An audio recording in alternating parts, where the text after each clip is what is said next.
આ ધૂળેટીમાં દરબાર મંદોદર ખાનનો 8 વર્ષનો દીકરો અને ગામ આખે કોરે મોરેના હેડીના જુવાનો છે. આગલે દિવસે હુતાશણીનું પરબ હતું એટલે લીલા પીળા અને કેસરિયા રંગમાં હોવ ભરગાલો અને ઘેરૈયા જે છે એમાં આજે તો પડવું એટલે માથા છાડી ગયા છે. ગાડા દૂર બનીને માટી ભારો ને છાણ જેવી ગંદી વસ્તુઓ એકબીજાને વળવાનું ભૂલતા છે. ધૂળેટીનું તો મૂળ પર્વત ગાંડું અને એમાં ગામડાની ધૂળેટી એટલે તો કાળો પોપ. આ બધા જે ઘેરૈયાઓ છે એ પાદરમાં ભેગા થઈને એકબીજાની ઉપર અબીલ ગુલાલ કંકુ વગેરે રોડી રહ્યા છે. આવતા જતાની સાથેથી ઓઠ માગી રહ્યા છે ધૂળેટી નિમિત્તે. અને એવામાં એક ઘેરૈયાની નજર સામે પાદરેથી આવતા એક મુસાફર પર પડે છે.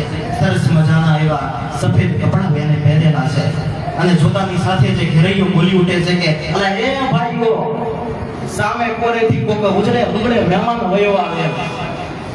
અને આટલું બોલતાની સાથે તો જેટલા બી ઘેરૈયાઓ છે બધાની મીટ જે છે મહેમાન પર મંડાય છે. પાછળથી એક બીજો ઘેરૈયો બોલી ઉઠે છે કે જોજો હો ભાઈઓ મહેમાનને કોઈ રોડતા કાંઈ. એ બીજો મનમાં બોલ્યો કે મહેમાનને તો કઈ રોડ્યા વગર રહેવાય, મહેમાન ક્યાંથી હાથ આવે ભલો.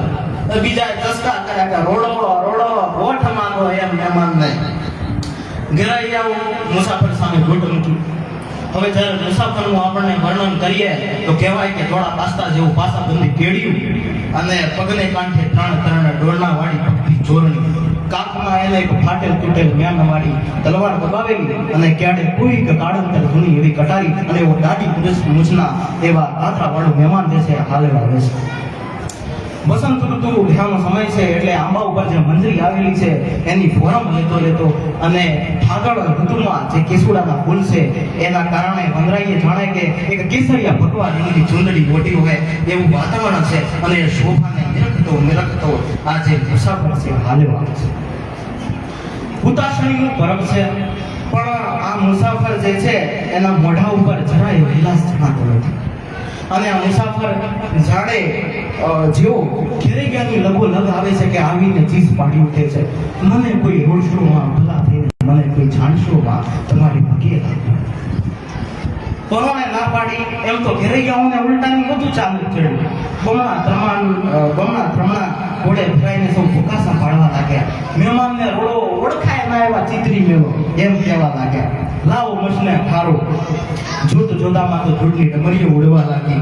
ઘેરૈયાઓએ એક શાંતિ ઝપટ કરી અને મહેમાન તો બચારો રેવા દેવો કરતો બે કદમ પાછો હટતો જાય. પણ યુવાનો તો આંબુ થઈ ગયેલા કે આજ તો મહેમાન જે છે ને રોડા વગર રહી ગયા જ ના. કેવું આ યુવાનો એટલે યુવાનીનું ખૂણો જેવું હોય એટલે બધા એને માથે પડે.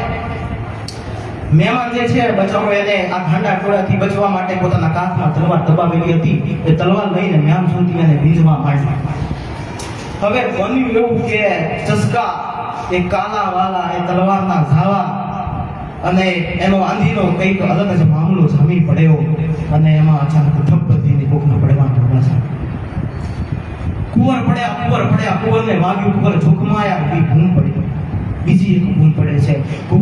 મહેમાને કુંવરને તલવાર મારી. પકડજો ઝાલજો મહેમાનને પકડજો એવી બીજી ભૂમ પડી. મુસાફર બચારો જોગ્યો ઘબરાઈ ગયો. ઊભી વાટે સીમાડે હળી કાઢી. શું બન્યું એ જોવા કે નિરખવાની એનામાં હિંમત નથી.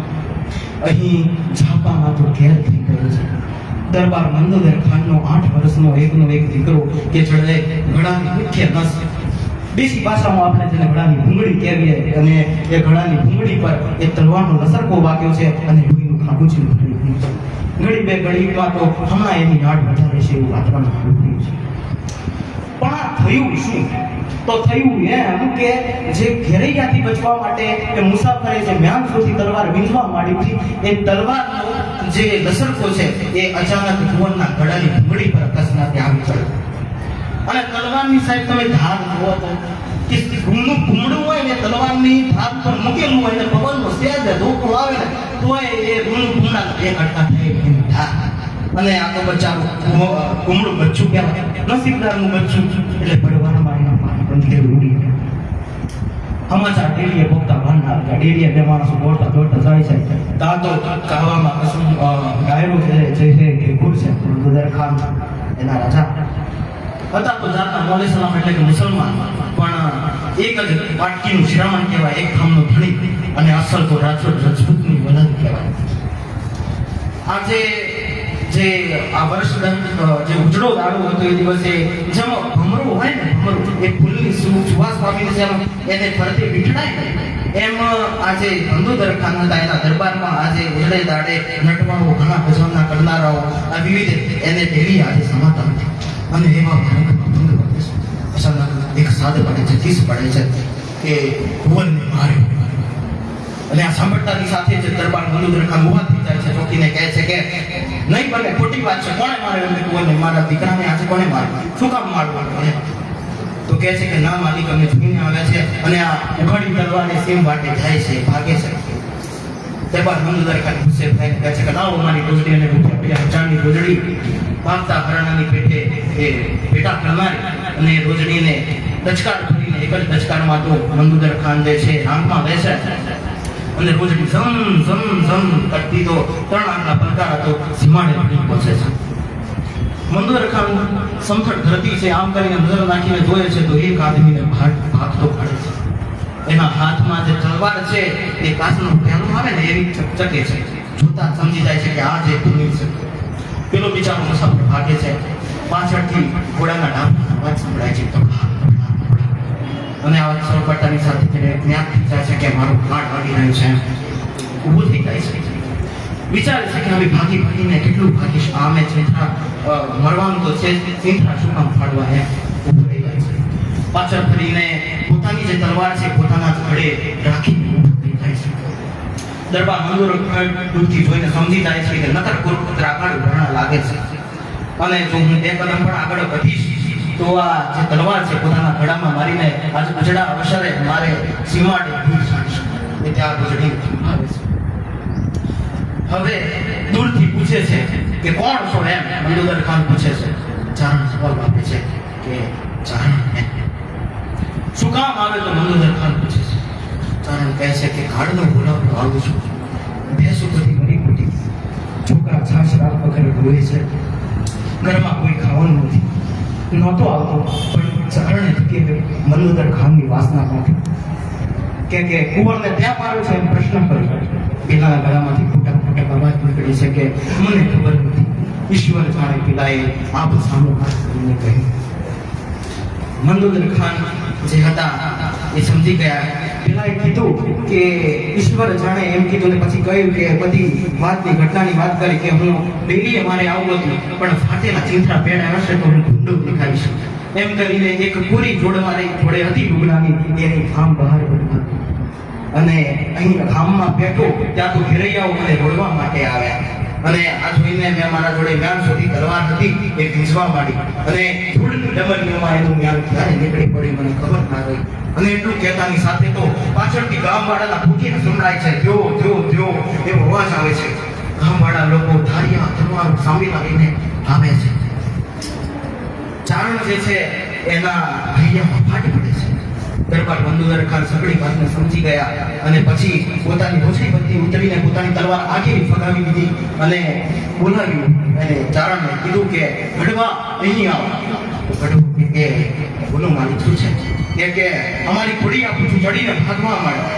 પણ કે માલિક છે કેમ, શા માટે? એમ તો કે વાત કરવાનો સમય નથી, ચડીને ભાગવા માટે આખું જે ગામ છે અલગ્યું છે તેના કુંવરને માર્યું છે, અને જો અહીં આવશે તો તારા ભાઈ જેવા ઘટના જાણશે. મુસાફર જે હતો એ બચારો ચારણ એ એમને કહે છે કે આમ તમારું નામ? એમ કે તમારું નામ શું છે? તો કે હું અમારી ઓળખાણ ઘટાડે નહીં આપવા, તારે તું ચડીને ભાગવા માંડ, નહીં તારા છોકરા રજડી પડશે. એમ કે આ ગામ મારું રોકાશે નહીં, અને નામ તો મારું પુરાણ નહીં. એમ કે અને મંદુદર ખાન નજીક આવીને ગઢવાનો જે હાથ છે બાવડું જાણીને અને ઘોડી પર બેસાડે છે અને પાછળથી ઘોડીને ડચકારે છે. ત્યાં તો ઘોડી ધમ ધમ ધમ કરતી દોડવા માંડે છે અને થોડીક વારમાં તો લુપ્ત થાય છે. અહીં દરબાર મંદુદર ખાન અડવાણ ગામમાં પાછા ચલે છે. હાથમાં એમના તલવાર નથી ને રાંગમાં રોજડી નથી. ગામ લોકો પૂછે છે કે દરબાર શું થયું? વીર ભાગ્યા તો એ જવાબ આપે છે કે મારો લોટકો આદમી મને ખાવા ના દીધો, રોજ એને તલવાર બે મારી જોડેથી લઈને જતો રહ્યો ને મને ચિંતા થવા દીધો.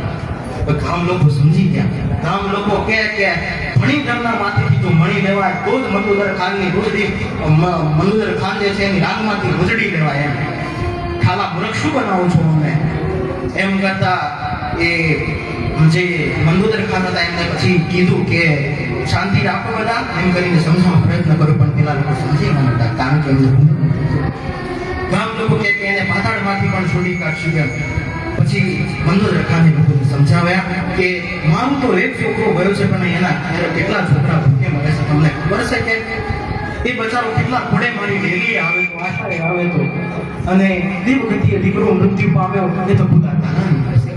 હાલો દીકરાની ભેદ કાઢીએ એમ કરીને મનુદર ખાન પસ્તા મુખે દીકરાની ભૂખનાવે છે. આ માવા તો કેટલાય કિસ્સા કેટલીય વીરતાની અને બલિદાનની જે લોકકથાઓ છે એ સૌરાષ્ટ્રમાં પ્રચલિત છે. આ સાથે હિન્દ